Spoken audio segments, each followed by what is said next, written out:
आता हेलिकॉप्टर कसं यायचं आणि मग कसं उतरणार, त्याच्यामुळे आम्ही सगळेजण चिंतेत होतो आणि कदाचित कार्यक्रम आता कॅन्सल होईल आणि आम्हालाच इथं भूमिपूजन करावं लागेल का काय, अशा प्रकारची शंका त्यांना आली.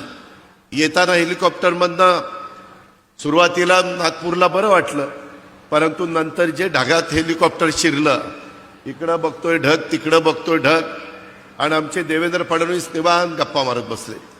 म्हणलं बघा जरा बाहेर काही दिसत नाही, कुठं झाड दिसेना, कुठं काही दिसेना, जमीन दिसेना, आपण ढगात चाललोय, कुठं चाललोय, काय चाललोय.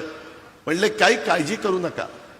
माझे आत्तापर्यंत 6 ॲक्सिडेंट झालेले आहेत आणि मी ज्यावेळेस हेलिकॉप्टरमध्ये विमानात असतो त्यावेळेस ॲक्सिडेंट झाला तरी मला काही होत नाही, त्याच्यावर तुम्हालाही काही होणार नाही. अरे बाबा म्हणलं आता हे काय सांगतोय, एक तर पोटात गोळा आलाय, आज आषाढी एकादशी, सारखं पांडुरंगा पांडुरंगा पांडुरंगा नाव घेत होतं मनात, आणि ह्या महाराजांचं आम्हाला उपदेश चाललेले होते, काही काळजी करू नका. आणि खरोखरीच येईपर्यंत इतके निवांत होते. ते म्हणले मला ह्याचा अनुभव आहे, माझे अनेक ॲक्सिडेंट झालेले आहेत, परंतु माझ्या कुठं नखाला देखील धक्का लागला नाही. अशा पद्धतीनं बापदादाच्या पुण्याईमुळं इथपर्यंत महाराज पोचलेले आहेत, त्यांची पुण्याई निश्चितपणे उपयोगी पडलेली आहे.